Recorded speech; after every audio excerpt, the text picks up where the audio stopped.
Aló, muy buenos días con todos. ¿Cómo se encuentran el día de hoy? Buenos días, Juan Carlos. Carlos, ¿cómo le va? Buenos días, Hola, Juan Carlos. Hamilton. ¿Cómo están? ¿Qué tal de novedades? ¿Cómo van? Hola, Juan Carlos. Hola, Freddy, ¿qué tal? ¿Cómo vas? ¿Todo bien? ¿Todo bien? ¿Todo bien? Qué bueno, me alegra. Bueno, el día de hoy vamos a hablar de otra estructura de pronto un poco convencional en el pregrado, pero que generalmente se construye mucho. Freddy, ¿entraste 2 veces? Sí, es que la una entra de mi celu y de la com. Ya, genial. Ya. En la cual, pues la idea es como que tengan la noción para el diseño de este tipo de estructuras que también contempla, así como las estructuras de acero que pudimos ver, pues ciertos parámetros supremamente específicos e importantes, y más que todo me he enfocado en estructuras que salen del contexto, que se miran en pregrado, en donde el diseño se hace basado en la NEC, que es el Código Ecuatoriano de la Construcción. ¿Listo? Entonces, para el día de hoy, les había subido un documento como preparación, en la cual la idea es que hagan un pequeño, pues, resumen, un mapa mental de lo que es el diseño de este tipo de estructuras, de lo que hayan entendido, comprendido, cuál es el diseño de estructuras en las cuales el objetivo es la contención de agua, ¿no? Y todo lo que supone este tipo de elementos. Entonces, vamos a tener 3 personas para esta vez, más que todo porque el procedimiento es largo, y los vamos a sacar hoy por el método de la ruleta, ¿no? Entonces, vamos a mirar nuestra herramienta de democracia y decisión, llamada la ruleta de la fortuna en computacional, y pues vamos a mirar qué nos depara la suerte, ¿no?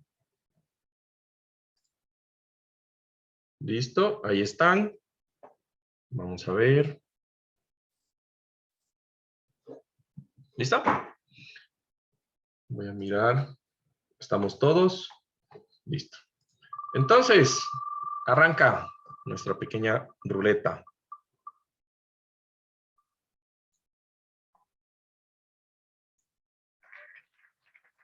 Daniel Cepeda Romero. Daniel Cepeda.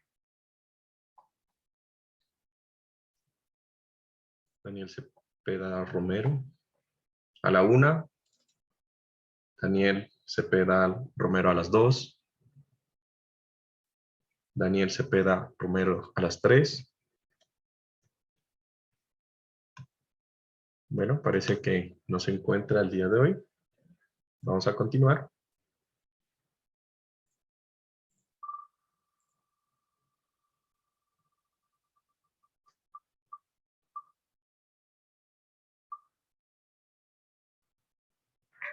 Farid.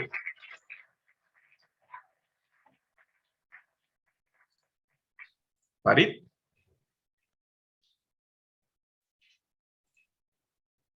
Farid a la 1. Farid a las 2. No sé. No, no te escuchamos, Farid. Ni te veo tampoco.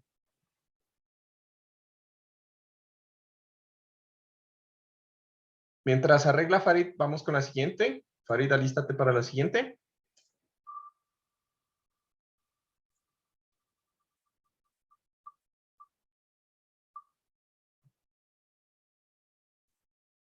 Juan Calles.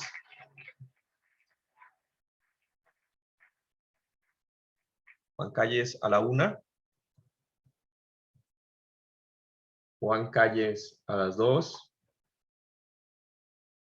Juan Calles a las 3. ¿No se encuentra? Puedo ir yo, Juan Carlos. Ya no he tenido. Vamos, hoy vamos a ver por ruleta. Paulo Torres.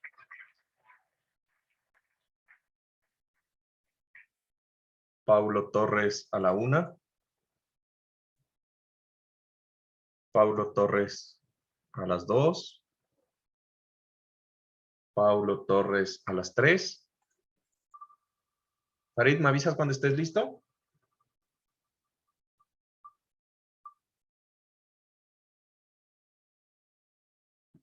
Daniel Cepeda.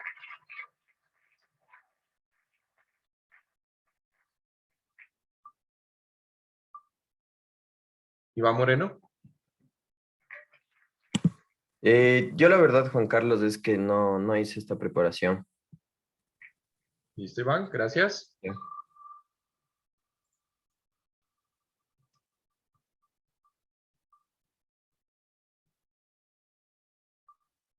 Diego Camacho.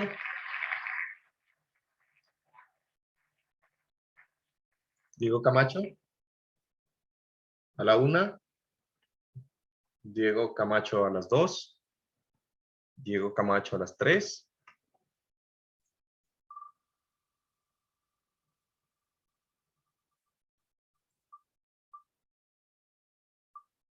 Estefanía Carrión. Estefanía. Sí, sí. Ya, un ratito. Doy primero, antes que Farid. Sí, Farid todavía tiene problemas, pero pues ya se Ya. está reconectando. Ya.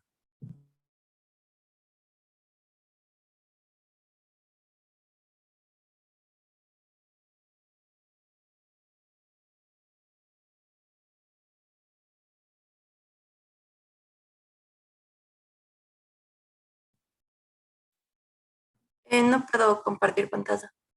Ah, perdóname, sí. Ya, ahí sí, seguramente.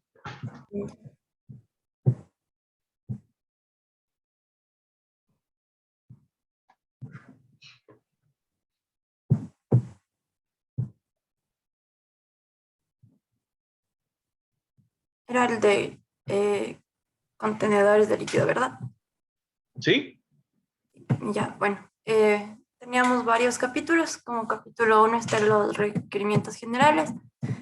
Nos dice que las fuerzas sísmicas deben ser aplicadas en una estructura particular, considerando los efectos de las fuerzas sísmicas y componentes externos. Las fuerzas sísmicas aplicadas en las interfaces de contuberías se pueden introducir fricciones apreciables por tensiones de corte en dichas conexiones. Tenemos el EVP y el IVP. El EVP del diseño hidrodinámico calcula el volcamiento de la pared con respecto al piso del estanque, y el IVPN es el diseño hidráulico, donde se necesita investigar el volcamiento de toda la estructura respecto a la cimentación. Ahí tenemos el capítulo 2, que son los tipos de estructuras contenedores de líquido. Hay estructuras apoyadas en tierra y estructuras sobre pedestales. En estructuras apoyadas en tierra son estructuras de almacenamiento de líquido en hormigón armado, rectangulares y circulares a nivel y bajo rasante. Tipo de unión muro-base, modo constructivo, hormigón armado pretensado. Y las estructuras sobre pedestales son estructuras contenedores de líquidos montadas sobre pedestales tipo cantilever. De ahí está el capítulo 3, que son los criterios generales para análisis de diseño. Las características dinámicas es que es un análisis riguroso que se toma en cuenta la interacción entre la estructura y el líquido. En cuanto a requerimientos generales, el muro de pisos y cubiertas deben ser diseñados para resistir los efectos de ambas aceleraciones de diseño. Los efectos de cargas estáticas de diseño deben ser aplicables. Las aceleraciones horizontales, efectos de transferencia del cortante basal, total entre el muro y la zapata, entre el muro y el techo, y presión dinámica actuante en el muro sobre la base. Tercero, efectos de aceleración máxima horizontal y vertical. El capítulo 4 nos decía de cargas sísmicas de diseño. Hay presiones sísmicas sobre la base. Bueno, tenemos algunas fórmulas, perdón. Nos dice que la fuerza dinámica lateral, PW, PR, PI, PC, fuerzas laterales debido a la presión dinámica de la tierra y agua contra la parte que está enterrada del muro. De ahí el cortante basal total, son las fuerzas sísmicas aplicadas en el fondo del estanque. Tenemos una ecuación. Las fuerzas dinámicas laterales son momentos aplicados en la base del estanque.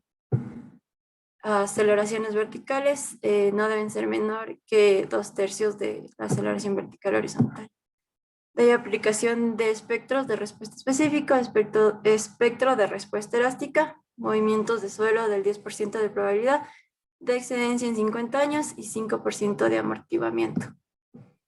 De ahí el capítulo 5, que es la distribución de carga sísmica, a transferencia de corte, estanques rectangulares y estanques circulares. En tanques rectangulares son muros perpendiculares a la dirección de la fuerza sísmica y se analizan como losas sujetos a presiones horizontales. Son muros paralelos a la dirección de la fuerza sísmica, analizar como muros de corte sujetos a fuerzas en el plano. Tanques circulares, juntas, muros zapata y muro de cielo, se diseña para las fuerzas de corte sísmico. Ahí tenemos más capítulos, que es el capítulo 6 de esfuerzos.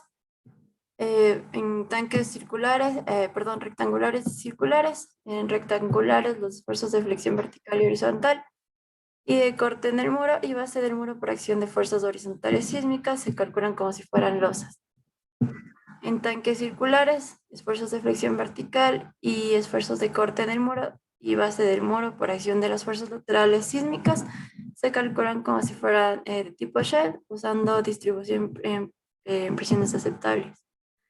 En cuanto al capítulo 7 de borde libre, oscilaciones de ola, la revancha tiene que ser capaz de soportar la máxima oscilación del oleaje generada por la aceleración sísmica. Capítulo 8 son presiones de tierra introducidas por sismos. En análisis pseudoestático, la resultante del componente sísmico de la presión de tierras actúa en un punto de 0.6 de la altura de tierra sobre la base. Como segundo punto, la resultante del aumento de la presión de poro cuando parte a toda la estructura está bajo el TAP. Actúa en un punto a 1/3 de la altura de agua sobre la base. Como capítulo 9, como capítulo 9 es el modelo dinámico estándar. En estanques rectangulares tipo 1, las masas equivalentes de aceleración de líquido a alturas a centros de gravedad, excluyendo la presión de las bases del EVP, que ya dijimos de arriba que era, y alturas de centros de gravedad, incluyendo la presión en base de IVP. En estanques circulares tipo 2, las masas equivalentes de líquidos acelerados, alturas de centros de gravedad y alturas de centros de gravedad igual en IVP y en EVP. Y estanques de está desmontado, propiedades dinámicas, periodos de vibración y coeficientes laterales. Se determina sobre la base del uso de momentos de análisis dinámico. Eso. Listo, gracias, Steffi. Continuamos. Muy bien. De ahí sigue Farid. Farid, ¿pudiste arreglar? Farid, ¿está por aquí? Farid.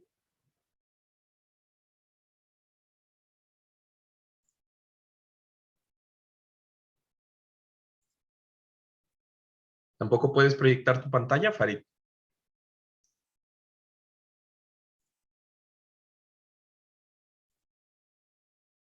Farid, proyectanos tu pantalla para mirar. Se salió. Bueno. Bueno, y había otra persona que quería. Dime quién era. Me olvidé. Yo, Juan Carlos. Ya, con Freddy y continuamos la clase. Ok, ya comparto.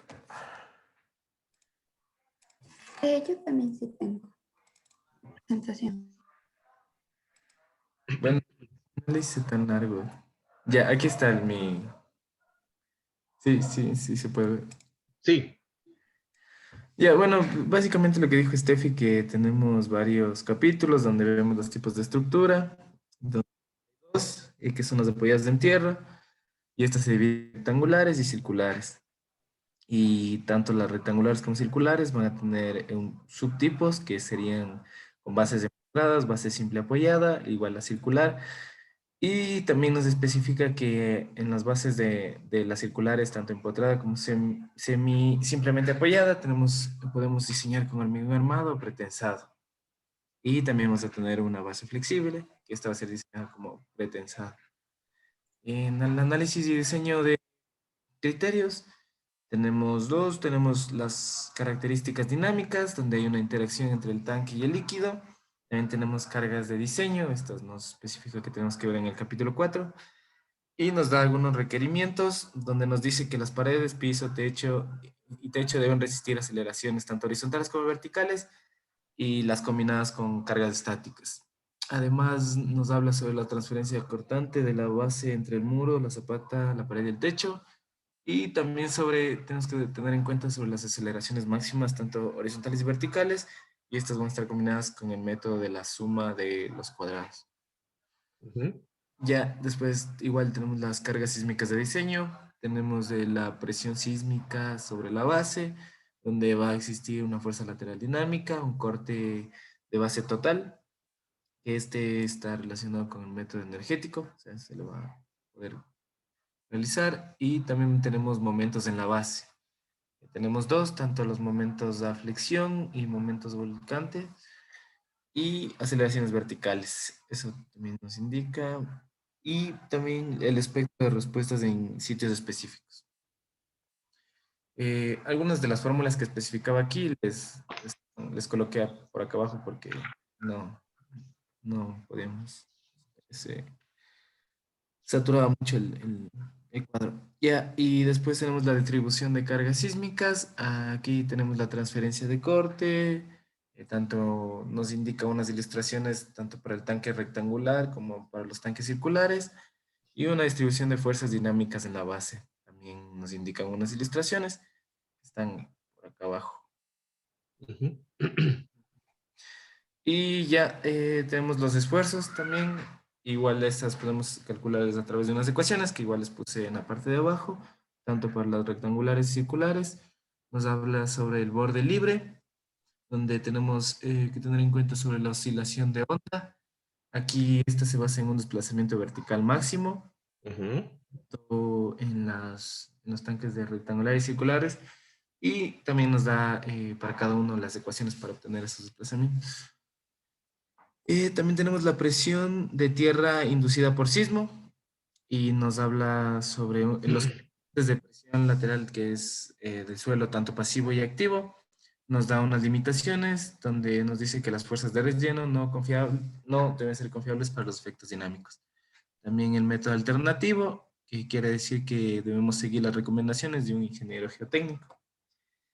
Y el modelo dinámico, por último, sería modificar las fuerzas para superficies inclinadas, ya que todas estas estaban solo para estructuras totalmente verticales o horizontales. También, y nos da ciertas ecuaciones para los tanques rectangulares, circulares, también para ver la amplificación espectral, y un tanque en pedestal montado. Eso, trate de simplificar. ¿Está bien? Genial. Muy bien. Gracias, Freddy. ¿Ya? Bueno, entonces, ay, perdón, ya, ahí, muy bien. Entonces, como ustedes se pudieron dar cuenta, básicamente el documento es un documento específico, ¿sí?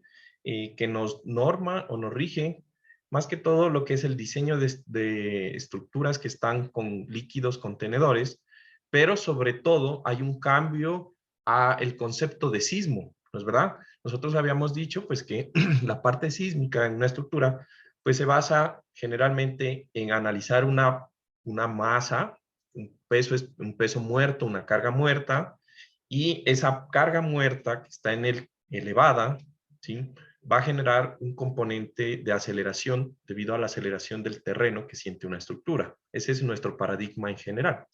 Ahora para tanques nosotros vamos a tener un cambio en el cual sí, el tanque realmente tiene su peso, pero el problema del tanque no es el peso en sí del tanque, sino del líquido que contiene, ¿sí? Entonces, el efecto del sismo sobre una estructura que contiene líquidos es que produce esfuerzos y hace que la masa de agua se vuelva una masa dinámica, es más, hidrodinámica, ¿ya? En las dos presentaciones que vimos, ninguna mencionó cómo se llaman, ¿no? Entonces nosotros tenemos una fuerza hidrodinámica convectiva, que es la que empuja, ¿sí? E impulsiva, perdón, impulsiva, que es la que empuja, ¿sí? Y convectiva, que es el efecto del agua que jala las paredes del tanque, ¿no?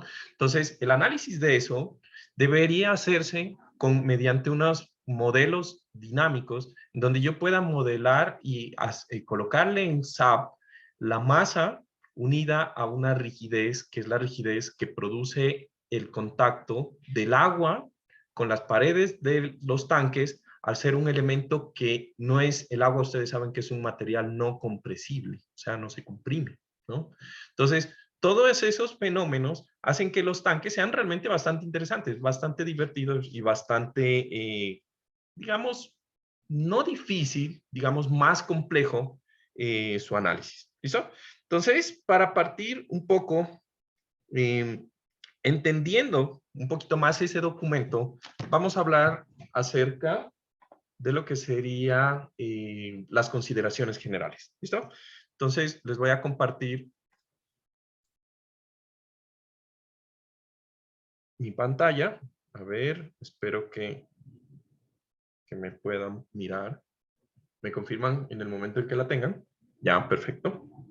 Creo que ahí, ¿es verdad? Entonces vamos a hablar de algunas consideraciones generales para lo que es el diseño de estas estructuras. ¿Listo? Entonces, lo primero que nosotros debemos decir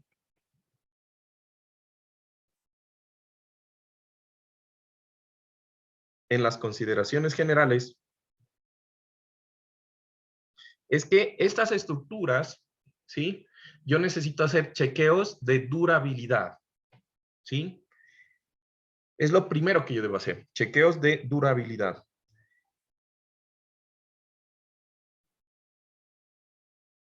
Ahora, cuando hablamos de los chequeos de durabilidad, esto es por cuanto la estructura va a estar sometida a diferentes condiciones. Generalmente estamos hablando de estructuras tipo bocatomas, captaciones, sistemas hidráulicos o sistemas de reservorios, como por ejemplo el reservorio que tenemos en Cumbayá, ¿no es verdad? Todo el mundo creo que ha ido al reservorio a rezar, ¿no? A la orilla del reservorio. Y todo ese tipo de estructuras son estructuras que están a la intemperie en contacto directo con líquido, que sería el agua en este caso, o también pueden existir pues para reservorios para plantas de tratamiento, sistemas de plantas de aguas residuales, lixiviados, etcétera, ¿no? Entonces, todo este tipo de componentes hacen que yo tenga que cumplir los chequeos de que el hormigón sea capaz de soportar ese ambiente extremo a los cuales está sometido, ¿no?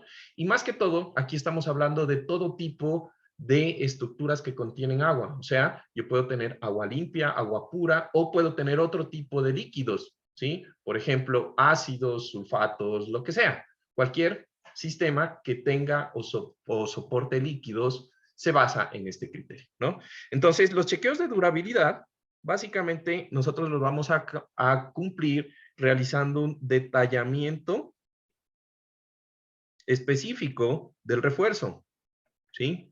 Cumpliendo esfuerzos, límites, esfuerzos en condiciones de servicios, anchos de grieta, etcétera, ¿no? Por otro lado, el hormigón debe tener o debe cumplir criterios más exigentes, ¿no? Entonces, para los chequeos de servicio, yo voy a necesitar controlar lo que sería la resistencia del hormigón.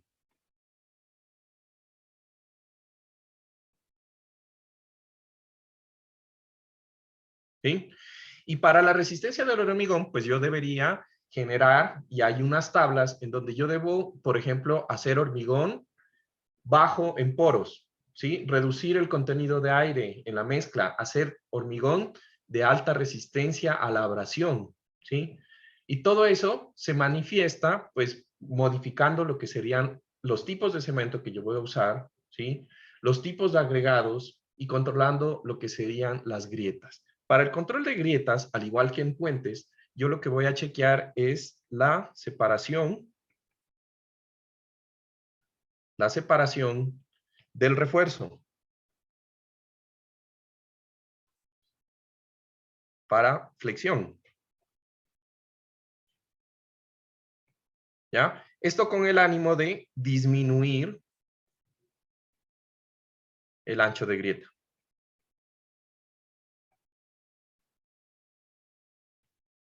¿Listo? Criterio supremamente importante que se usa también y que debe ser comprobado en este hecho, ¿no? Ahora, nuestro tercer parámetro, digamos, es verificar la seguridad del borde libre.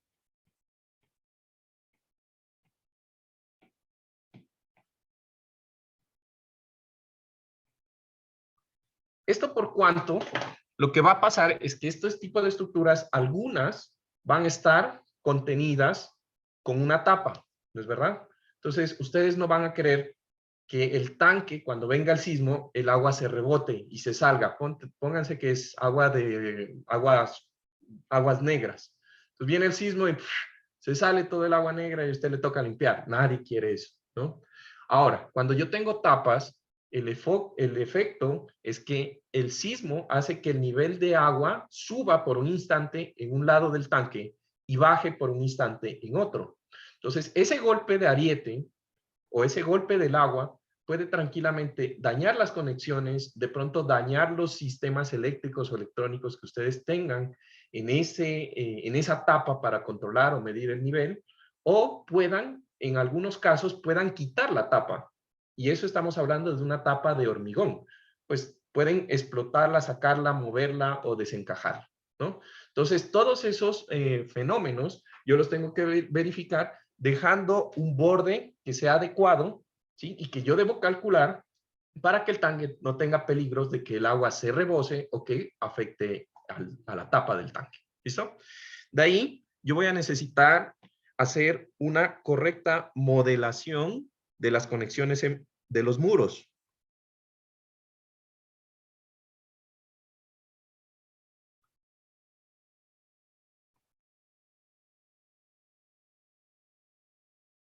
¿Ya? Y entonces,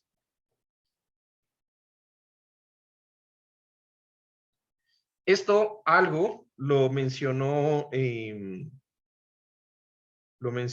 Freddy cuando hablaba de que pueden ser empotrados en la base o libres, prácticamente articulados en la base. Entonces, esto se logra más que todo teniendo un adecuado o mejor dicho, asegurando un detallamiento estructural adecuado, ¿sí? Hay conexiones, hay tipos de conexiones que ya les voy a mostrar un poco más adelante, que yo puedo, aunque el tanque se mire que es uno solo, internamente por dentro la conexión funciona como si fuera una rótula. Entonces, nosotros sabemos que en el momento en que una conexión tiene una rótula, pues en ese punto, que es prácticamente el punto del empotramiento, no va a haber momento. Y eso me va a disminuir los momentos en ese punto, pero me va a aumentar los momentos dentro de la pared del tanque. ¿Listo? Entonces, todo ese tipo de cosas yo las voy a tener que verificar y las voy a tener que mirar cuando yo esté haciendo el proceso de diseño, ¿no? Por otro, yo voy a tener que verificar lo que sería, dime. Nosotros solo vamos a modelar tanques cuadrados. Sí, tanques cuadrados. Y por ejemplo, esto de las conexiones en un tanque circular. Funciona igual. Solamente tú tienes que detallar, ya lo vamos a ver, tienes que detallar es el refuerzo que va conectado a la cimentación con el muro del tanque. No importa si es circular o rectangular, es la misma cosa. ¿Listo?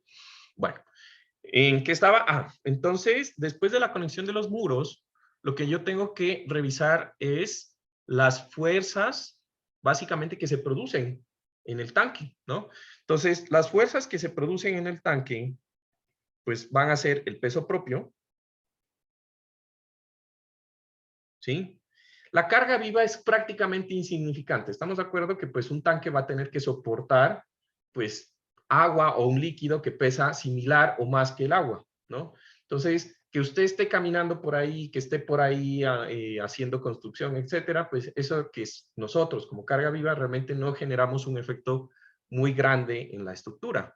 Sin embargo, nosotros sí tenemos que los tanques, por ejemplo, pueden estar enterrados. Y en el momento en que yo tengo un tanque enterrado, voy a tener presiones del suelo. Y el suelo puede estar saturado de agua. Generalmente cuando están cerca a boca tomas, el nivel freático hace que el suelo esté también bastante saturado. O puede estar un suelo de alguna forma lejos del nivel freático y eso va a variar. Y ya saben que el suelo, pues la gravedad específica del suelo llega a ser mucho, ¿sí? Puede llegar a pesar 1.8 toneladas, 2 toneladas por metro cúbico, ¿no? Y pues en eso nosotros también tenemos el efecto de las fuerzas, ¿sí? De las presiones del suelo en dos condiciones. Una condición va a ser la presión del suelo en reposo, ¿sí? Pero la condición más crítica no es que el suelo esté quieto, sino que y su efecto sísmico. El suelo tiene masa y al tener masa, pues sufre el efecto sísmico de la aceleración, ¿no? Entonces, ese efecto sísmico sí es bien importante porque cambia los coeficientes de presión. Ustedes recuerdan que en geotecnia, ustedes tuvieron que haber calculado el coeficiente K sub 0, que es el coeficiente de presión en reposo. También el coeficiente de presión activo y pasivo del suelo. Pero cuando estamos hablando del sismo, aparecen una inversión de los coeficientes, ¿sí? Entonces, el sismo, cuando el suelo empuja al muro, hace que sea el coeficiente más grande, ¿sí? Que cuando el sismo, el suelo retiene el muro. Y hay un cambio en todo el paradigma de los coeficientes y llega a ser bastante más grande. ¿Listo? Entonces, ese efecto también debe considerarse para lo que es este tipo de estructuras, ¿no? También tengo, por ejemplo, otros problemas asociados al fenómeno del agua, ¿no? Entonces, nosotros vamos a tener que luchar con algo que se conoce como la subpresión, perdón, subpresión del agua y el efecto de flotación. ¿Listo? Entonces, nosotros tenemos un tanque. Esa vaina es una batea a la larga. Es un barquito, ¿no? Y entonces, en el momento en que el barquito esté sin agua, pues si el nivel freático es muy alto, va a causar que el tanque salga de la tierra y flote. Llegado el caso de que exista inundaciones en el lecho del río, se suban los niveles freáticos, etcétera. Y ha ocurrido. Hay muchos casos de tanques que por no prever el efecto de la flotación, pues el tanque sale, la boca toma o la captación sale flotando por ahí en una crecida de los ríos. ¿Listo? El efecto de la supresión está dado también por el efecto de Arquímedes, o la ley de Arquímedes prácticamente, ¿no? Entonces nosotros sabemos que Arquímedes por ahí bañándose, según el cuento, descubrió pues de que el empuje que sufre un cuerpo sometido en líquido es igual al peso del volumen de agua que desplaza, ¿no? Básicamente eso es lo que dijo el Arquímedes. Y dentro de eso, pues el tanque está enterrado, ¿no? Y eso va a producir efectos de tratar de empujar el agua, perdón, empujar el tanque o el elemento. ¿Listo? De ahí vamos a tener lo que serían, lo que hablábamos ahorita, que son las fuerzas hidrodinámicas. Juan Carlos, Del agua por sismo. Dime. no me queda claro cómo va a afectar la fuerza de flotación al tanque. Listo. Eh, prácticamente tú sabes que cualquier elemento que está en agua sufre un efecto de flotación, ¿sí o no? Un empuje, ¿sí? Entonces, el efecto es, dependiendo del nivel, yo puedo tener, haz de cuenta que yo tengo un tanque y el nivel de agua del tanque es hasta aquí, ¿ya? Pero es un tanque hermético cerrado, de hecho eso es parte del diseño. Y yo tengo el nivel del terreno que está por acá, ¿ya? Si él llega a haber una crecida, ¿sí? Lo que va a pasar es que el agua, ¿sí? O el nivel freático del tanque va a subir a un nivel por aquí, ¿sí? Lo que quiere decir que todo eso está tratando de empujar porque el tanque está desplazando agua que no está ahí, ¿se entiende? Como el nivel del tanque es bajo, pues puede producir flotación y empuja el tanque y lo saca. Ya, sí, sí, estaba pensando que era el líquido que estaba dentro el que hacía la fuerza y por eso no entendía. No, no, no, no, Ahí sí no, ya no. me quedó claro, sí, perdón. Ya. ¿Sí? Listo. De ahí, entonces estábamos hablando de las fuerzas hidrodinámicas del agua, pues que ya los mencioné, que es el empuje que genera la masa de agua sobre las paredes, ¿no? Ahora, para esto, yo en el diseño de tanques, aquí de hecho mejor lo voy a borrar, le voy a decir los chequeos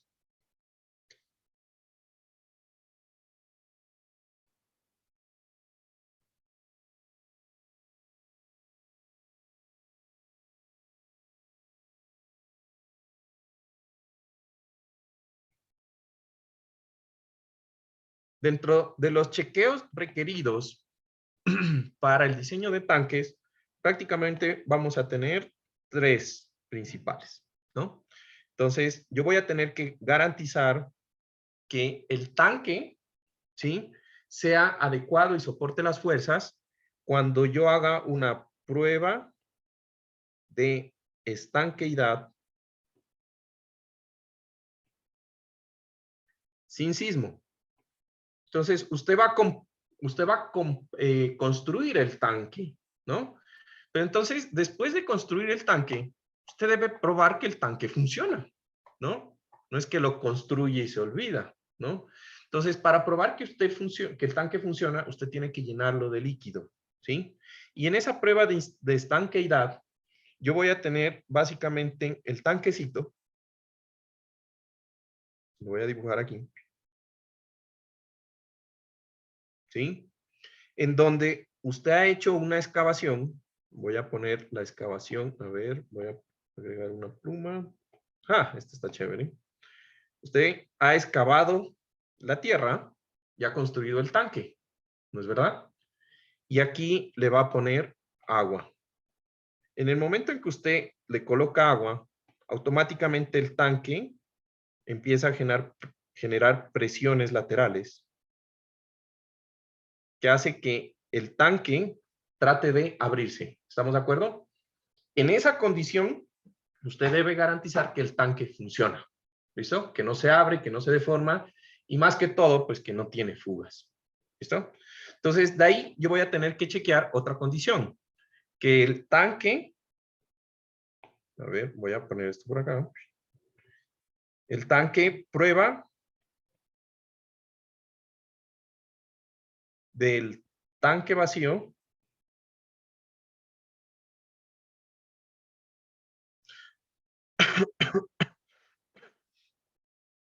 con o sin sismo.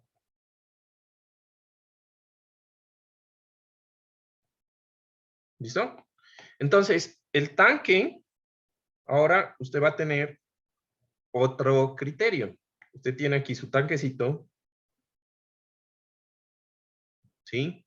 Usted va a tener que el suelo no está colocado. Perdón, que el suelo ya está tapado, usted ya tapó su tanque, pero el tanque está vacío, ¿sí?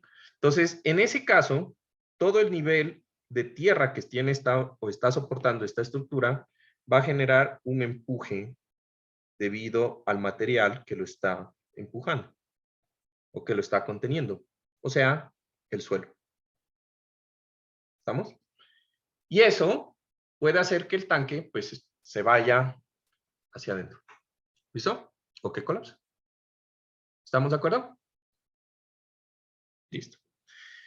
Ahora, el efecto sísmico es súper importante. Como les decía, el efecto sísmico hace pues de que el tanque produzca o cambie el comportamiento y haya un cambio en prácticamente el coeficiente de empuje. Entonces, el empuje en reposo, ¿quién recuerda más o menos cuánto es un valor del empuje en reposo K sub 0 del suelo? Los que vayan a seguir suelos con mi amigo, en este caso, ¿quién sería? ¿Juan Pablo o Laura? No estoy seguro ahorita quién está de acuerdo. A ver, por aquí alguien escribió. Punto 5, muy bien, Farid. Ese Farid está on fire. Listo. Punto 5, ¿no? El empuje activo, pues ya vamos a ver algunos valores, pero digamos que entre esos valores del empuje activo o pasivo, yo voy a tener valores cercanos a 1, 1,5, 2, por ahí, ¿sí?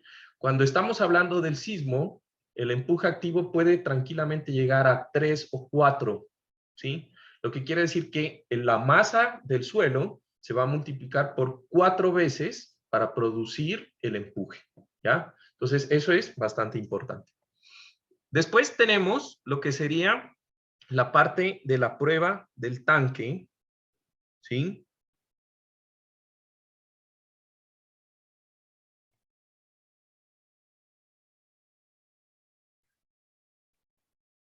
Lleno de agua o lleno de líquido en este caso, con y sin sismo.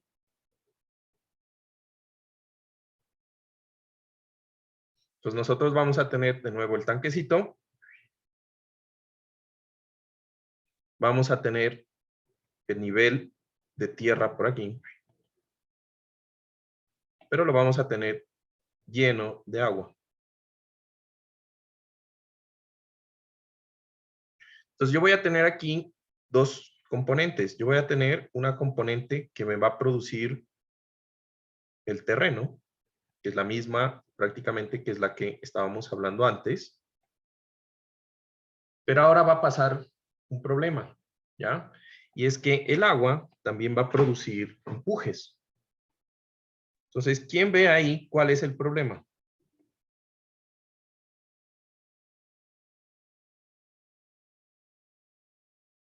¿Mm? O sea, se está comprimiendo el muro. No sé. Buena, es una buena comprobación. El problema es lo siguiente. Cuando yo tengo sismo, ¿sí?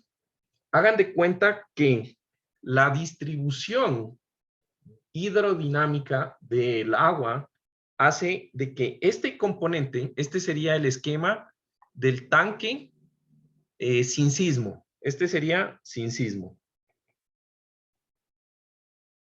¿Ya? Pero existe otra variante en la cual yo tengo el tanque con sismo. Y cuando yo tengo el tanque con sismo, como les había mencionado, el empuje pasivo del suelo, que generalmente es el más grande, o sea, perdón, a ver, el tanque, el suelo, el empuje pasivo, en donde el suelo, ¿sí? Es empujado por la estructura. Recuerden que así es, ¿no? Cuando el suelo empuja, es activo. Cuando el suelo es empujado, es pasivo. Entonces, este coeficiente K sub P puede rondar 0,3. 0,3, un valor de 0,3.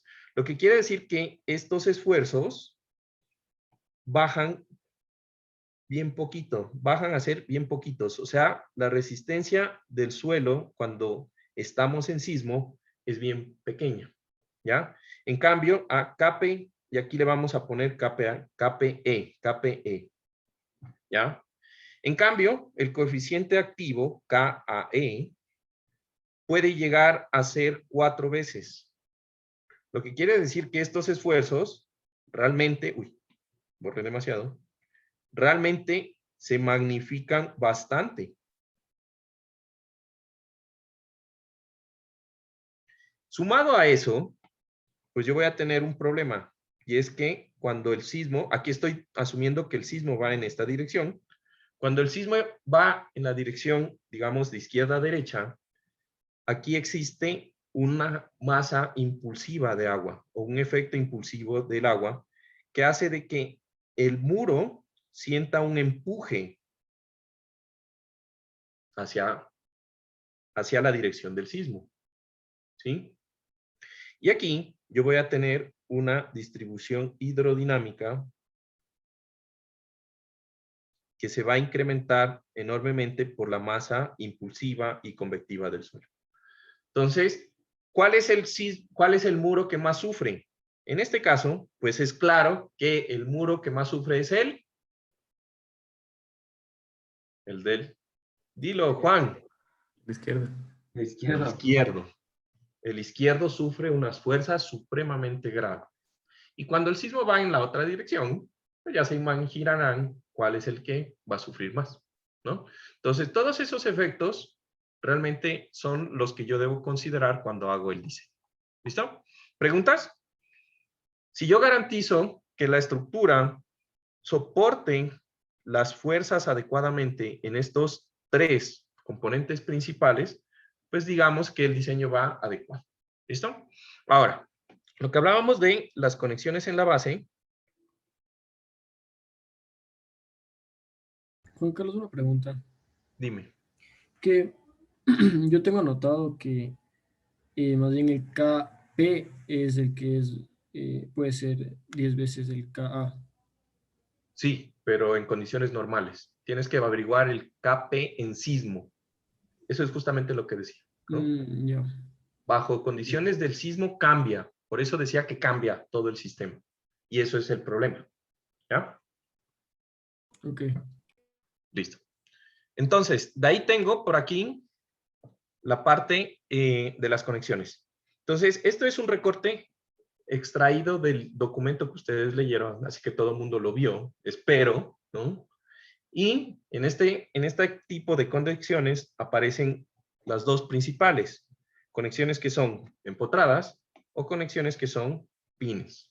Por fuera ustedes van a ver lo mismo, básicamente es el mismo tipo de tanque, no se van a identificar. Pero internamente ustedes van a mirar que el detallamiento del acero cambia, ¿ya? Entonces, para el detallamiento del acero empotrado, pues no hay mucho que agregar. Yo voy a tener que el refuerzo viene por acá, el refuerzo viene por acá, y yo genero una matriz de refuerzo completamente generando un nudo. Aquí es importante que los nudos queden bien confinados. ¿Se entiende? A ver, creo que voy a borrar una línea, a ver. Ya. Entonces el refuerzo tiene que venir ahí, el refuerzo tiene que girar y venir acá, ¿sí? Y el otro refuerzo tiene que venir así. ¿Se entiende? ¿Ya? Así deberían hacerse los muros. Yo no sé por qué alguien les dice que las zapatas se deben hacer así. Mal, esto está mal. Si ustedes detallan ahí, dejan el nudo abierto. No hay que hacer eso, por si acaso. Pero bueno, eso es de otra clase, por ahí para que lo tengan en cuenta. ¿Listo? Entonces, yo siempre debo generar que la conexión, o sea, ese nudo, sea supremamente rígido. Una vez pasado eso, aquí hay una variación. ¿Listo? Entonces, pueden darse cuenta cuál es la variación que nosotros tenemos por este alado. ¿Listo? Generando otro tipo. Ahora, los pines, las conexiones pinadas, son interesantes, ¿no? Porque aquí lo interesante es que yo voy a cruzar el acero. Entonces viene una varilla de acero así y la cruzo justamente en la unión. ¿Sí? Viene otra varilla de acero por acá y la cruzo justamente en la unión, haciendo que este plano de la unión sea débil y gire sin cortarse. Ojo, gira, es libre de girar, se va a agrietar ahí el hormigón, pero no se va a desplazar, no se va a cortar esa conexión. Una forma muy interesante de hacer rótulas en elementos de hormigón. También lo podrían hacer en edificios de hormigón, cosa que no se hace, ¿no? Y la otra es literal, yo tener dos elementos. Entonces yo tengo aquí un elemento de muro, de hormigón, que fundo, ¿sí? Y tengo otro elemento, aparte de hormigón, que fundo. Son dos elementos separados, fundo distintos, ¿sí? Y los conecto con una varillita muy débil, que se llaman dovelas, perdón, este color está como malo, unas dovelas, ¿sí? Que son unas varillitas muy débiles que lo único que hacen es mantener el elemento junto, pero cuando venga el sismo eso se va a salir, ¿listo? Y se les pone esto que se le conoce como el grout, ¿ya? Entonces, hagan de cuenta que esto es una masa que es más resistente que el hormigón, supremamente de alta resistencia y que es como una pega, ¿sí? Y que se utiliza pues para pegar ciertas cosas en este tipo de material. ¿Listo? Entonces, ahí tenemos las conexiones en la base que ustedes podrían de pronto pensar. ¿Listo?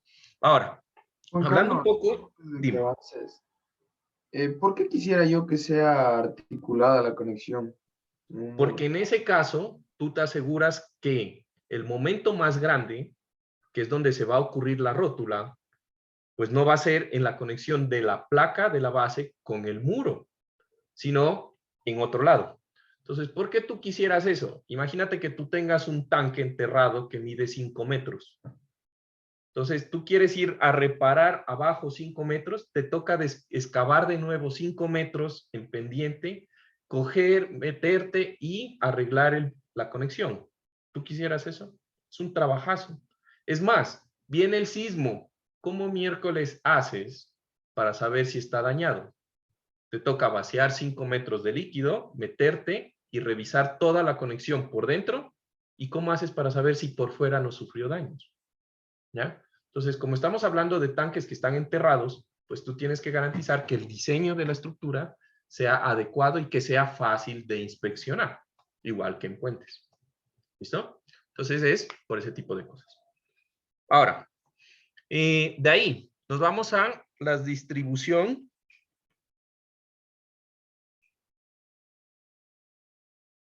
de fuerzas hidrostáticas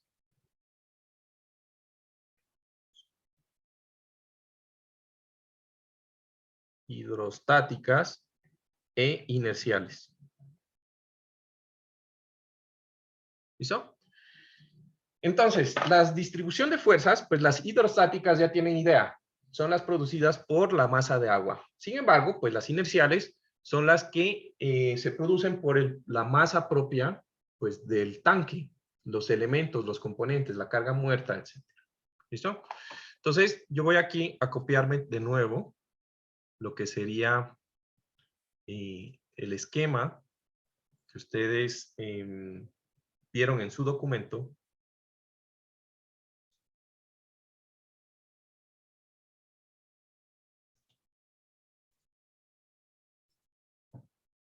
Esperando que se actualice pronto. Ok, no se está actualizando pronto.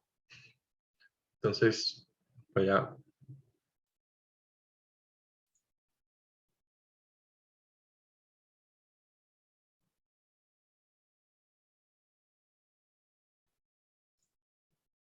Bueno, entonces, ahí deberían estar viendo mi otro cuaderno. ¿Sí? ¿Lo ven? ¿Todo bien? Genial. Entonces, en este... perdón. ¿Todavía ven el cuaderno? ¿Sí? Bueno. Entonces, en esta distribución de fuerzas inerciales o hidrodinámicas, yo voy a tener ciertos componentes, ¿no? Entonces, lo primero que yo voy a analizar es cuál es la fuerza inercial del muro. Pues fácil. La fuerza inercial del muro no es nada más que la masa del muro multiplicada por la aceleración del sismo. Eso no tiene ningún inconveniente. Sin embargo, lo que serían las fuerzas que se producen por el agua, yo voy a tener tres fuerzas diferentes. La que común o la que siempre nosotros conocemos, que es la presión hidrostática. nosotros sabemos que en función del nivel de agua, a partir del nivel de agua, por cada centímetro S de profundidad, yo voy a tener un empuje lateral que va a estar influenciado por la cantidad de la columna de agua que voy a tener por encima del punto de ubicación, que me produce una fuerza que es totalmente triangular, como esta que están viendo en este lado. ¿Listo? Aquí no voy a poder rayar mucho porque me toca rayar con el mouse y realmente no tengo un mouse gamer para tener la precisión, ¿no? Entonces, ese tampoco tiene un problema, ¿no? Nosotros sabemos que la resultante estaría a un tercio de la base del triángulo y lo podemos calcular directamente y ¡pum! No hay ningún inconveniente. ¿Listo?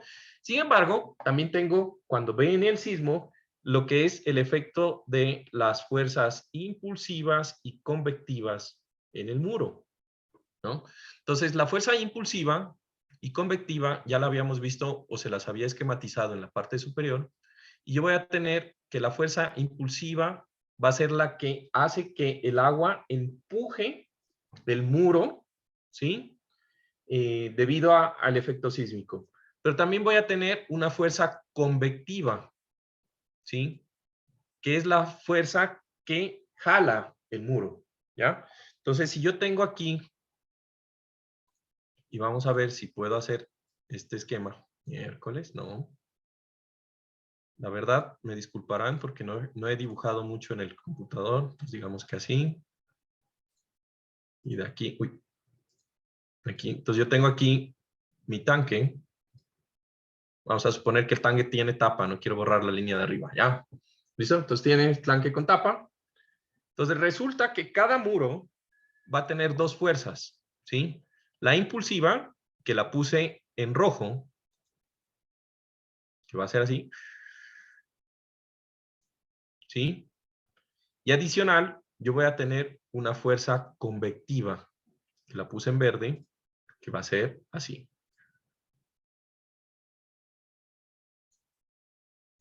Miércoles. Esas líneas van a salir raras.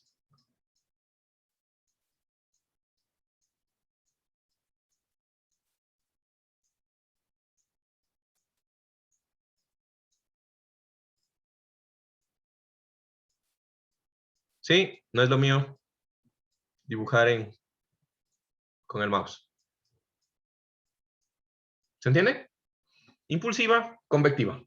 ¿Ya? Entonces, la mezcla de esos dos fenómenos me va a producir lo que sería el efecto. Aquí solo he dibujado en un muro, pero ese efecto se produce en los dos muros en cada dirección. ¿Listo? Entonces, ¿preguntas hasta ahí? No sé por qué no se actualiza esta cosa. Juan Carlos, ¿por qué las fuerzas impulsivas y convectivas son polinómicas y no lineales? ¿Por qué son polinómicas y no lineales? Ajá, porque no es una triangular o una A ver, aquí distribuida. ya se actualizó aquí.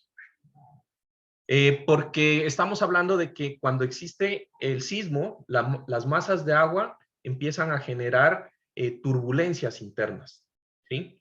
Entonces, en la parte superior, yo voy a tener turbulencias más pequeñas que en la parte de abajo, que es donde, perdón, en la parte inferior, donde el agua está más comprimida, yo voy a tener turbulencias menos fuertes que en la parte superior, donde el agua está libre, ¿sí o no? Entonces, si ustedes se fijan, el efecto de la turbulencia está dado por el fenómeno de las masas convectivas, donde arriba yo voy a tener más golpes de alta frecuencia y abajo menos golpes de alta frecuencia. Pero en cambio, las fuerzas, el efecto del agua moviéndose como un bloque, ¿sí? Porque se desplaza como un bloque, va a hacer que exista una fuerza impulsiva en donde la masa de abajo del agua, que tiene más columna de agua, por tener una mayor profundidad, genera una presión más alta que la parte de arriba, donde la columna de agua es más pequeña, pero que se está desplazando. ¿Me entienden? Entonces, ese es el fenómeno de la fuerza convectiva, que es más que todo turbulencia, golpes, fuerzas de alta frecuencia, que las impulsivas, que son el agua desplazándose como un bloque. ¿Listo? ¿Ahí sí? ¿Bien? ¿Todo bien? A ver. Creo que sí, ya se actualizó esta cosa. Bueno, genial. Sí. Listo. A ver, les voy a compartir ahora mi tablet.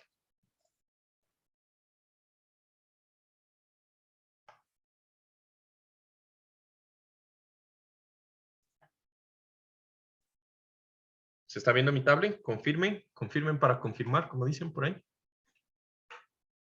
Sí. Me salió un Confirmo. error por acá. Ah, no, sí, creo que ya está todo. Ahora, ese efecto, ¿sí? Ese efecto hidrodinámico, a ver, denme un segundo, ya. Entonces, el efecto hidrodinámico que yo debería hacer para mi modelo debería cumplir los siguientes estándares, ¿no? Entonces aquí vamos a poner modelo hidrodinámico.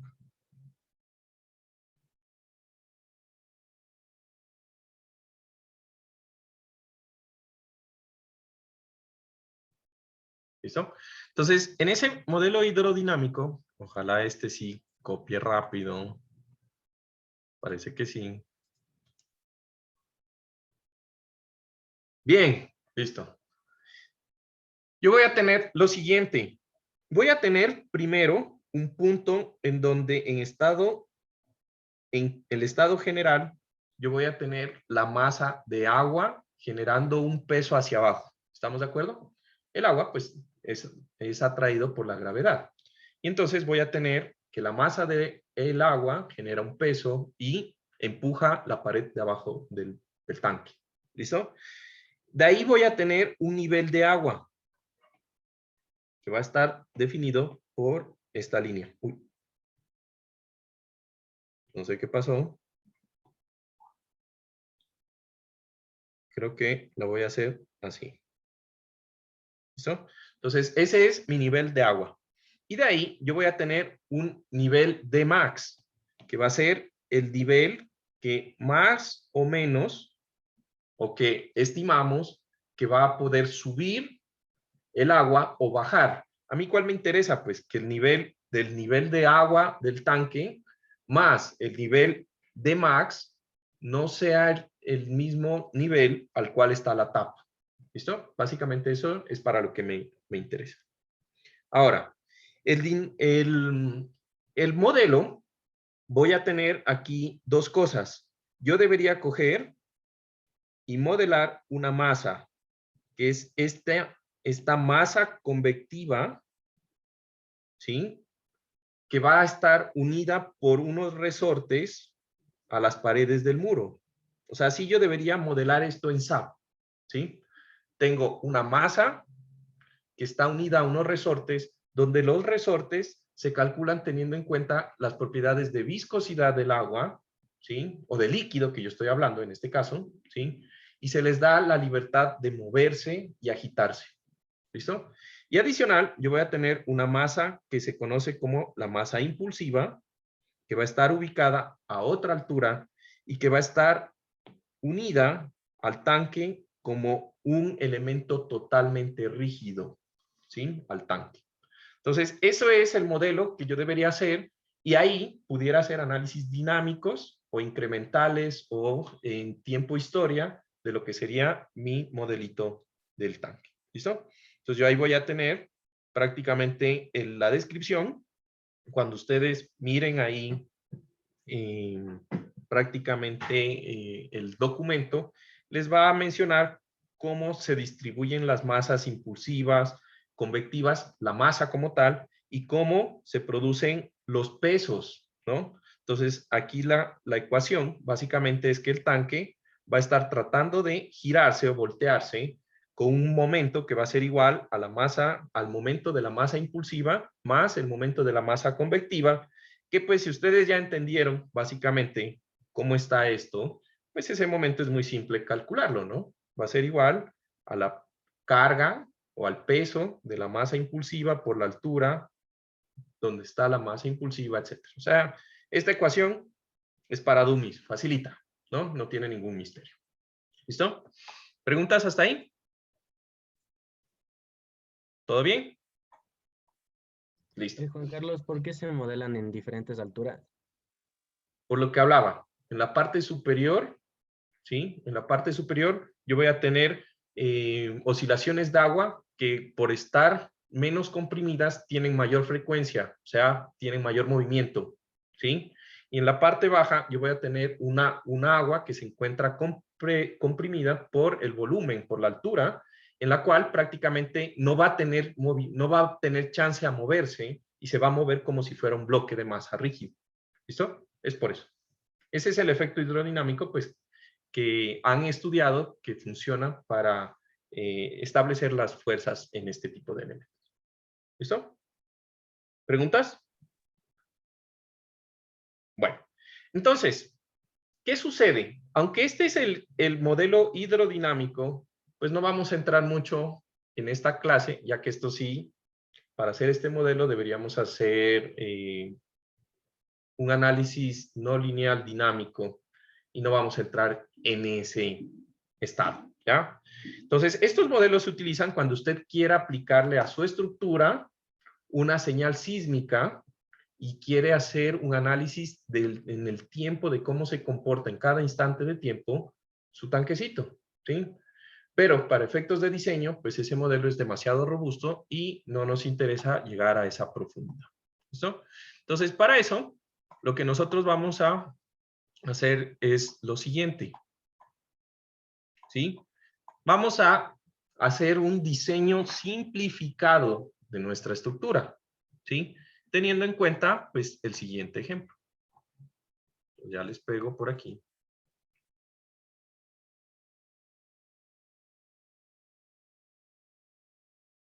El ejemplo.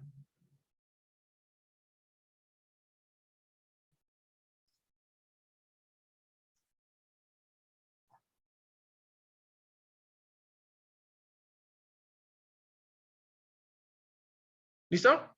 Entonces, vamos a diseñar un tanquecito, pues que va a tener ciertas cosas que vamos a aprender nuevas en el curso, ¿no? Entonces, el tanque va a estar enterrado y va a tener, o va a ser de un hormigón de 4.000 PSI, ¿sí? Entonces, vamos a suponer que todos los muros que nosotros vemos ahí, esta es una vista en planta del tanque, por favor, váyanle tomando screenshots, ¿sí? Los muros, todos los muros del tanque van a tener un espesor de 25 centímetros, ¿ya? El tanque lo vamos, para no complicarnos mucho con el efecto sísmico, que es lo que estábamos hablando ahí, porque calcular, o sea, como se pudieron dar cuenta, calcular esas fuerzas impulsivas y convectivas es un poco complicado, ¿sí? Entonces vamos a asumir que el tanque está ubicado en una zona de baja sismicidad, ¿sí? En donde pues no esperamos que ocurran sismos. ¿Listo? En la cual va a tener del estudio geotécnico, nosotros vamos a tener que el suelo tiene un peso específico de 18 kilonewtons por metro cúbico. Más o menos, pues es un valor muy característico. Y como no va a tener sismo, entonces lo que vamos a tener nosotros es que tenemos un K en reposo o un coeficiente de presión en reposo del suelo de 0.5, que es lo típico, ¿ya? Aquí he puesto el puente, no, esto está mal. El tanque. A veces se me cruzan los cables, ya.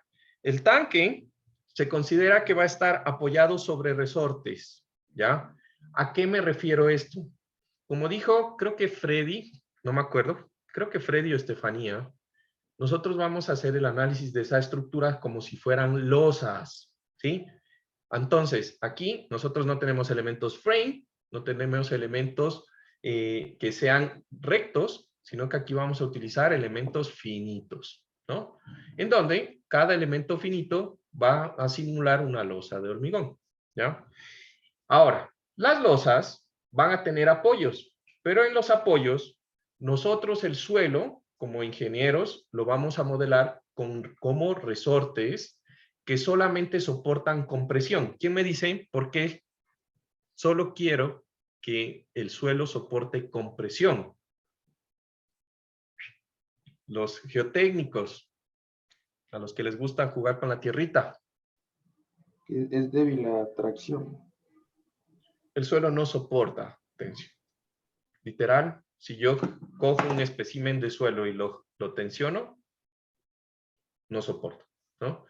Entonces, eso tiene que ser algo que yo debo modelar en mi SAP, porque en el momento en que yo empujo el tanque, yo tengo que lograr que el apoyo de un lado se esté comprimiendo y sienta rigidez, pero del otro lado se libere, ¿sí? Entonces eso no lo puedo hacer con un apoyo de primer grado, de segundo, etcétera, sino que tengo que modelar resortes y no cualquier resorte. Tiene que ser un resorte que yo le dé esa propiedad, ¿listo? Entonces, vamos a decir que el coeficiente K/S del resorte, ¿sí?, que simula este suelo va a ser de 50,000 kilonewtons sobre metro cúbico, ¿ya? Entonces, eso es un esfuerzo, ¿estamos de acuerdo? Eso es un esfuerzo en unidades de esfuerzo, pero no se entiende. Cuando estamos hablando nosotros del suelo, la unidad de kilonewtons sobre metro cúbico realmente es lo siguiente. Es 1 kilonewton por metro, ¿sí?, que es una rigidez axial. ¿Estamos de acuerdo? Eso es una rigidez axial. Y esa rigidez axial está distribuida en 1 metro cuadrado de área. Entonces, si yo cojo un bloque de 1 metro cuadrado de área de suelo y le genero una fuerza de 1 kilonewton, se va a comprimir 1 metro. Eso es lo que me está diciendo eso. Para que no se confundan, eso no es un peso específico, es una rigidez por metro cuadrado. ¿Listo? Bueno. Una vez que ya me entendieron eso, vamos a decir que el tanque va a tener una cubierta, la cual, la cubierta va a estar una tapa, y la tapa va a estar simplemente apoyada en los muros que yo tengo aquí verde a un lado y al otro. ¿Listo? Entonces va a tener una tapa simplemente apoyada. La tapa va a producir una carga o va a transmitir una carga en esa pared, ¿sí?, que va a ser una carga muerta de 1.5 kilonewtons por metro lineal distribuida y una carga viva de 1.05. ¿Sí? Ahora, la tapa, obviamente, como está simplemente apoyada, es una tapa que no se considera que genera un empotramiento en la parte superior. ¿Se entiende? O sea, si yo pongo una tapa arriba de hormigón, pues esa tapa no es que va a restringir que el tanque en ese extremo gire libremente. ¿Estamos de acuerdo? ¿Ya?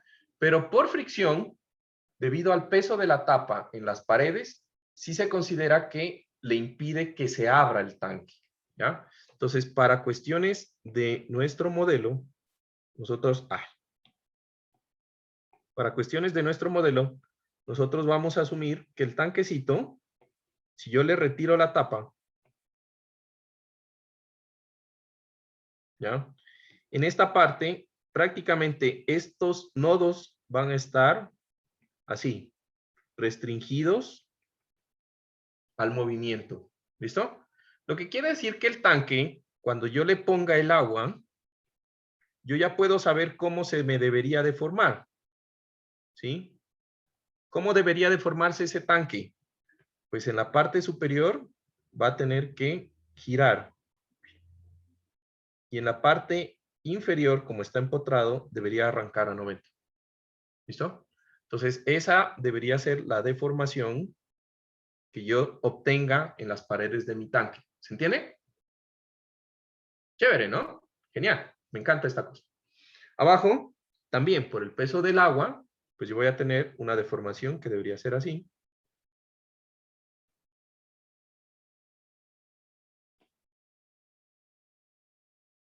Así.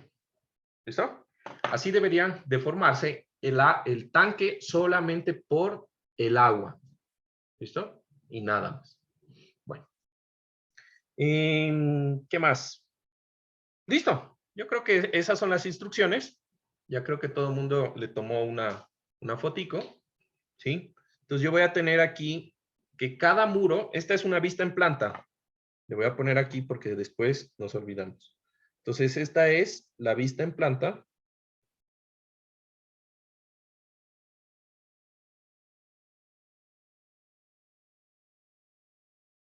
Yo voy a colocar unos ejes locales. Entonces para mí, mis ejes locales van a ser X y Y, porque Z en SAP va a ser la altura del muro. ¿Estamos de acuerdo? ¿Listo? Y en esa condición, la tapa, ¿sí? Yo tengo esta tapa de aquí. Hagan de cuenta que yo voy a hacer un corte en este muro. Entonces yo voy a hacer un corte de este estilo, para que se entienda mejor. Entonces yo voy a ver el muro así. Este va a ser mi corte AA. Entonces esta es la sección AA'. Y yo voy a ver entonces aquí los muros. La parte de la base del tanque, yo le voy a llamar el muro 1. Y en ese caso, como yo lo corté, aquí yo miraría el muro 4 y el muro, ¿cuál sería este de acá? A ver si me entendieron. ¿Liz?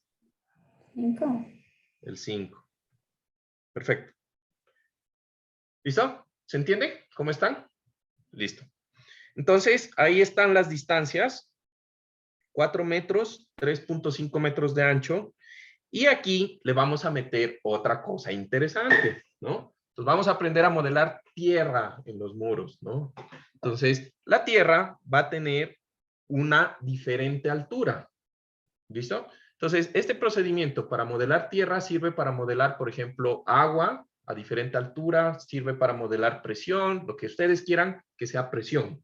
¿Listo? Ese tipo de modelación es bastante interesante. Entonces, yo voy a decir que aquí, en el muro 2, el nivel de tierra es el mismo. Entonces, yo tengo que estos dos puntos, estas alturas que yo tengo aquí, este es 0.80. O sea, en el muro 2 y en el muro 3, el nivel de tierra es el mismo. Y en el muro 2 es 0.80 y en el muro 3 es 2 metros. ¿Estamos de acuerdo? Sin embargo, en el muro 4 y en el muro 5, yo voy a tener una variación de 2 metros, pasa a 80, y aunque realmente pues en el terreno no es totalmente lineal, pues para nuestro caso vamos a hacer que la variación de la presión sea lineal, o sea que el suelo va variando linealmente desde 2 metros a 80. ¿Se entiende? ¿Listo? Pero no con tanto ánimo, yo bien animado ahí con mi tanquecito. Me encantan estas cosas de modelación. Ojalá les transmita ese gusto. Bueno, listo. Entonces, básicamente eso va a ser el análisis que vamos a hacer la próxima clase. Y vamos a mirar la próxima clase, ya se nos acabó el tiempo. Vamos a estudiar un poco los elementos Shell. No mucho en profundidad, pero lo suficiente pues para que ustedes puedan entenderme algunas cosas o algunas indicaciones acerca de las caras, la cara positiva, la cara negativa y cómo se va a eso interpretar en SAP.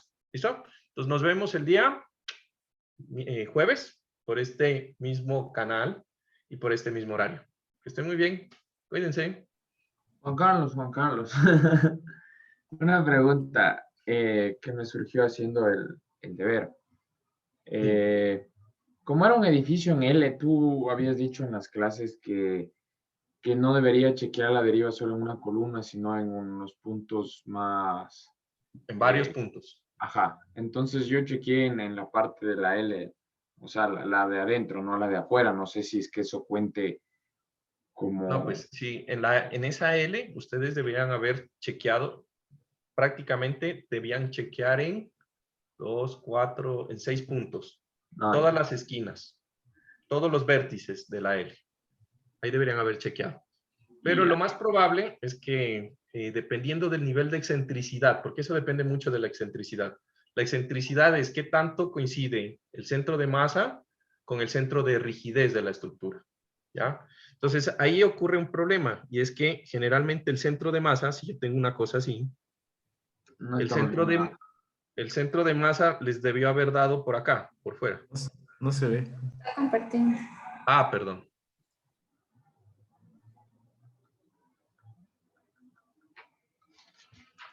El centro de masa, bueno, ya los que tengan que irse, tranquilos, solamente me quedo 2 minutos. Entonces, el centro de masa, generalmente en una L, queda por fuera de la L, ¿sí? Mientras que el centro de rigidez, debido a que yo coloco, por ejemplo, yo coloco pórticos que están por aquí, ¿sí? Pues ese centro de rigidez va a quedar por acá. ¿Ya? Entonces, dependiendo de esta, hagan de cuenta que el pórtico gira alrededor del centro de rigidez. Eso es lo que pasa realmente. Entonces, entre más lejanos estén esos 2 puntos, pues va a haber más componente de giro. Y entonces, estos puntos de acá, dime, estos puntos acá, que son los más lejanos al centro de rigidez, son los que más van a girar y se van a desplazar más. Entonces, por eso en estas estructuras, pues es bueno considerar al menos estos 6 puntos. ¿Ya? Listo. Y y una pregunta más tenía yo. Para lo de las derivas, cuando ponía los desplazamientos generalizados, les metí todos así en una misma categoría. No sé si eso vale o tengo que para cada punto en el que voy a chequear la deriva, crear una nueva categoría, digamos. Claro, porque el desplazamiento generalizado solamente te lo hace entre 2 puntos. Entonces tú tienes que generar una para cada columna. Entonces, por ejemplo, podrías ponerle un código. La deriva en X del primer piso en la columna tal. Porque cada una tiene datos distintos. ¿Listo? No puedes ponerle todas al mismo punto. ¿Ya? Si no, se va a alocar. SAP se aloca. Ahí calculaste la deriva promedio. Si es que lo hiciste. ¿Listo? Claro, ya ahí se fue así, pero ya. O sea, esa era la pregunta para confirmar. Ya. Listo. Esas eran mis preguntitas. Vamos. Gracias. Bueno, que estén muy bien. Cuídense. Un gusto verlos como siempre. Chao. Dime. Chao. ¿Alguien me iba a hacer una pregunta? Yo, ¿No? Juan Carlos. Ah, ya, Nelson. Sí, justo de lo que estaba hablando Juan Andrés. Yo lo que hice para el rato de calcular las derivas fue, en lugar de multiplicarle o sea, en lugar de ponerle un factor de -1 y 1 para calcular las derivas de cada piso, le puse un factor de, ¿cómo era esto? 1 sobre la altura. Ajá, 1 sobre la altura. Igual es válido, ¿verdad? Y ya me daría la deriva exacta y ya no tendría que ser nada más. O sea, tendrías que multiplicar por 100 para ponerlo en porcentaje o dejarlo ahí y decirle y entender que es un porcentaje. Sí, esa Sí. era una de mis... Entonces sí estoy bien ya. Y tenía otra pregunta Pero porque eso lo dije en clase. Eso lo dije sí, en clase. de ahí me surgió otra pregunta que es, al rato, al final, cuando ya hicimos la modelación de la estructura bajo resistencia, tú dijiste que lo que el SAP estaba modelando era tanto las riostras como las columnas, ¿verdad? Solo sí. O sea, SAP diseña en ese modelo solo las columnas y las riostras. Exacto. Yo no entiendo por qué es que diseña las columnas y las columnas no las colocamos como una lista, sino simplemente colocamos una sección W. Eso no me quedó muy claro. Porque SAP, es que no necesitas tú poner una lista para que SAP diseñe. Si tú le pones los elementos directamente, ¿sí? SAP te los va a diseñar. De por sí él los diseña. Cuando nosotros le ponemos la lista, le decimos a SAP que le permitimos a SAP que escoja de la lista y vaya haciendo las iteraciones. Pero tú tranquilamente podrías coger y decir, yo quiero que las vigas sean tal elemento, las columnas tal elementos y las diagonales tal elemento, y él te va a decir que la estructura funciona o no funciona, pero ya no te va a dar chance a iterar. Entonces ahí te toca a ti mover manualmente las diagonales. Entonces, es un proceso un poco más largo. Ahí yo les enseñé cómo pueden hacer más automático el proceso. Ya, exacto. Entonces ahí me viene otra pregunta. Entonces, si yo quisiera que el mismo SAP me itere el diseño de las columnas, ¿podría ponerle igual como una lista o eso ya me cambiaría parte del modelo y ya no podría hacerlo así? ¿No? Puedes ponerle No, sí listas. podría hacerlo. ¿Sí? Ah, ok. Ya, es que así o sea, tenía pensado hacerle así en el modelo porque no quería ponerme a cambiar manualmente las columnas, pero pensé que eso hubiese cambiado algo en el modelo, entonces no lo hice. No. Lo que va a pasar es que, por ejemplo, te van a salir. El problema de hacer eso es que tú debes generar grupos, porque entonces te van a salir unas columnas del primer piso, 10 tipos de columnas diferentes. En el segundo piso, otras 10 diferentes. En el tercer piso, otras 10 diferentes. Y eso no es construible, ¿entiendes? Ujú. Entonces tú tienes Sí, que limitarle a SAP. Tú tienes que decirle, sería bueno, como por lo cuando menos... hicimos, ¿Ah? sería como cuando hicimos la armadura, entonces diseño grupos así como la parte de arriba, la parte de abajo y las diagonales. Ah, ok, Tal cual. ya. Ujú. Ok, listo. Esas eran mis preguntas. Muchas gracias, Juan Carlos. Bueno, que estés bien. Cuídate. Chao. Listo, gracias. Juan Carlos Carlos, Paz, sí, sí, dime, tenía otra pregunta. dime. Eh, o sea, en la estructura que dibujamos, o sea, sí es ¿Cuál? bastante, digamos, en la del deber, la L, o sea, sí era bastante irregular. Entonces, o sea, yo tranquilamente podría considerar diafragma rígido también. O sea, a pesar de... Buena pregunta. Sí, en este caso, considéralo, pero realmente tendrías que hacer el diseño del diafragma para definir si el diafragma es rígido o flexible. Entonces, como no nos vamos a meter en eso, hay formas de hacer. La forma de hacer eso es considerar la losa o el sistema de losas como un elemento de viga y empezar a hacer modelos simplificados considerando los puntos de apoyo en la losa, considerando en la losa a las aberturas. Entonces, en el momento tú coges y sacas, haces un modelo aparte del diafragma y le aplicas fuerzas. Y en ese modelo aparte, tú empiezas a mirar si considerando la losa, con este modelo que te digo, existen las mismas deformaciones en los apoyos, ¿sí? Que hacen que el sistema se pueda considerar como un diafragma rígido. Si tú compruebas eso, entonces puedes ponerle al modelo global, que tiene varias losas de las mismas, como diafragma rígido. Pero si no cumple, no le puedes poner un diafragma rígido. Entonces es Ay, un proceso adicional, que ya, no vamos a meternos en eso. Entonces, para este caso, deja mención, o sea, hubiera sido bueno que lo menciones, pero utilízalo como un diafragma rígido. ya, ok, listo, Juan Carlos. ¿Listo? Gracias. Estés bien. Chao.